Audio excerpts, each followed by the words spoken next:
Сайн байцгаана уу? Та бүхэндээ энэ өдрийн мэндийг хүргэе. IP webcam хэрэглэх заавар. За энэ аппликейшнийг утсан дээрээ суулгаж аавна. За хэрхэн яаж суулгах вэ? Энэ талаар жижиг мэдээлэл өгье. Утасныхаа Play Store утсан дээр IP webcam гэж үчээд утсандаа суулгана. За жишээлбэл IP webcam гэж үчгээр ийм SAR логотой аппликейшн гарч ирнэ. За минийх дээр бол open гэж гарч ичээр суулгах цуучраас ингэж харагдаж байгаа. Та нарах дээр болохоор install гэсэн гарч ирнэ. За тэгвэл install дээр нь дараад утсан дээрээ суулгаад ав. За утсан дээрээ суулгасны чинь дараа ямар шүү хэлбэртэй харагдах вэ гэхээр за энэ доор улаанаар хүрээлсэн байгаа зүүн гар нутгийн талд нь IP webcam гэдэг. За одоо энэ аппликейшн дээрээ дараад орохоор дараах цэснүүд гарч ирнэ. За тэгвэл дараах цэснээс хамгийн доотлын цэс буюу start server. Энэ цэсэн дээр дарахаар энэ тоонууд гарч ирнэ. Олон тоо гарч ирнэ. За эдгээр олон тоонуудыг энэ цэг тодорхойлох цэг эдгээрийг алдаагүй бичих ёстой байгаа. За эдгээр тоонуудыг Google Chrome дээр бичээд за Chrome заавал Chrome дээр бичвш л тий. Одоо интернетэд бичээд за миний болохоор 192 гэсэн байсан тийм ээ.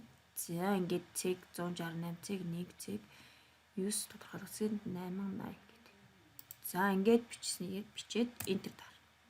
Та биний өмнө нь хэрэгжилж исэн болохоор энэ шууд гарч ирж байгаа шүү. Та нарах болохоор тоон гарч ирж байгаа. Та нарах болохоор бүгднийг биччихэж гарч ирнэ. За эдгээрүүд бол тохиргоонууд нь байгаа. За энэгээр жаах тий тохиргоо. За энэ хөтөж гэдэг ор. За тэвнийн үлгэр. Би энэ үлгэрийг хүүхдүүдтэй монгол хэлний хичээл дээр уншуулад дасгал ажиллах гэсэн боловч ганц номтой байлаа гэж бодох юм бол ангийн 48 хүүхдэд 50 хүүхдэд дунд нь ганц ном өгөх боломжгүй учраас бид зурагтаар харуулж болно л гэсэн үг. За зурагтаар буюу одоо проекторын дэлгэцээр томор харуулж болно гэсэн. Жишээлбэл одоо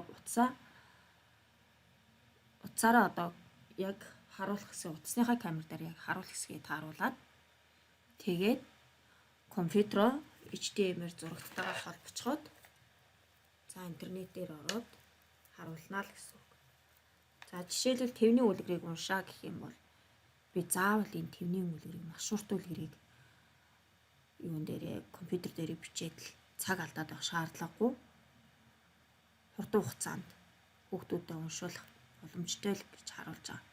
Сүүлийн үед нөгөө документ камер гэдэг багш нар маш их ярих болсон. За гэвч тухай бүр бид нар аваад байж чаддаггүй үнэтэй зүйл учраас тийм болохоор тэрнийг арай хялбарчлаад амар хялбар арга байгаамаа гэдгийг та бүхэндээ хэлье гэж бодлоо. За хамгийн хялбар үнэгүй хялбар арга бол ерөөсөө IP веб камерыг утсан дээрээ суулгаад аппликейшнийг утсан дээрээ суулгаад тэгээд ингээ хэрэглэх боломжтой. Жишээлбэл одоо тэвний үлгэрээ за би яг тааруулсан байна. За тэгвэл 7D-гийн зааврыг харуулъя гэх юм бол ингээд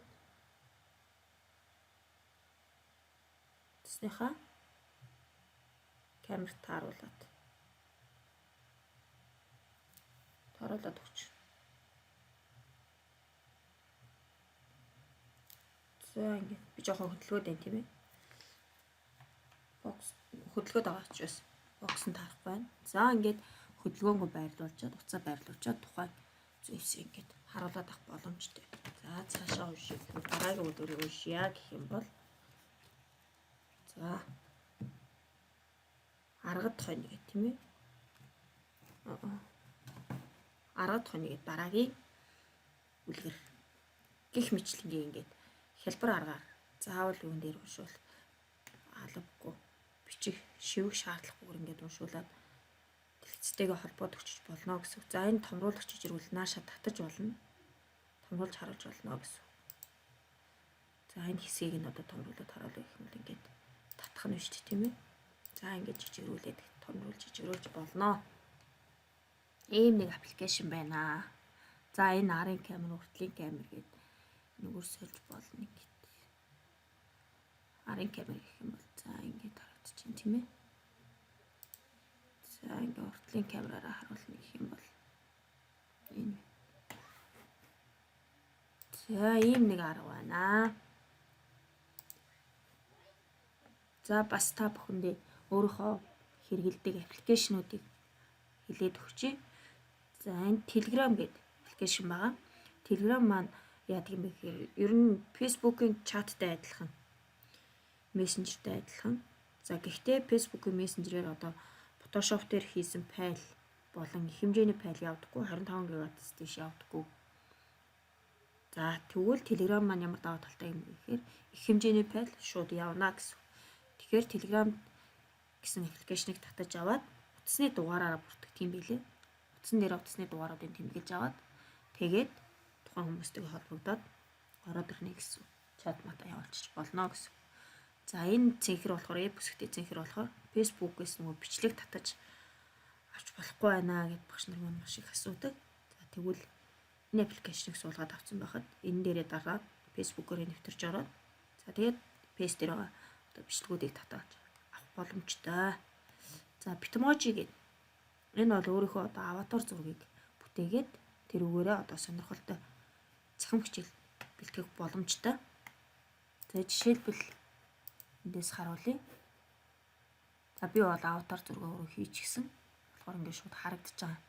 Дараа бол би та нарт нэг заавандаа энэ Bitmoji дээр хэрхэн ажиллах вэ? Энэ талаар хэлж өгнө. За би болохоор өөрийнхөө одоо онцлог дүр төрхийг гаргах хэрэгтэй. За жишээлбэл би одоо хүрэн үстэй, хүрэмж шулуун үстэй, нүдний шилтэй, тийм ээ. За би болохоор Sharp Hijaka үсэх дуртай. Тэгвэл Sharp Hijaka гэд ингээд өөртөө аль болох төстэй дүрс бүтээхийг хичээгээрэй манайхан. За ингээд дүрсээ аватар дүрсээ юу зураг оруулсан байхад янз бүрийн зүйл ашиглаж болно. За жишээл ингээд эндээсээ шууд копидод авчна. Копидож аваад PowerPoint дээр авчиж тавиад тийм ээ. Ингээд одоо сонирхолтой хүүхдүүдтэй сонирхолтой байдлаар цахим хичээлүүдийг бэлтгэж болно. Бас эмож буюу одоо хөдөлгөөн зураг бол оруулж ирж болно. За ийм боломжтой нэг аппликейшн байгаа. Энийг та бүхэнд дараа танилцуулъя. За тэгээд та нар маань IP webcam-ыг туршаад үзээрэй. Туршаад ер нь бол боломжийн юм билий. Их зүгээр. Хаяа бид нар чинь хичээлээ бэлдээгүй, хаяа ихнийхээ бэлдээгүй тохиолдолд яаралтай үед бол энийг бол ашиглахад боломжийн юм байна гэж бодсон учраас та нартаа хүргэж байгаамаа. За амжилт манайхаа.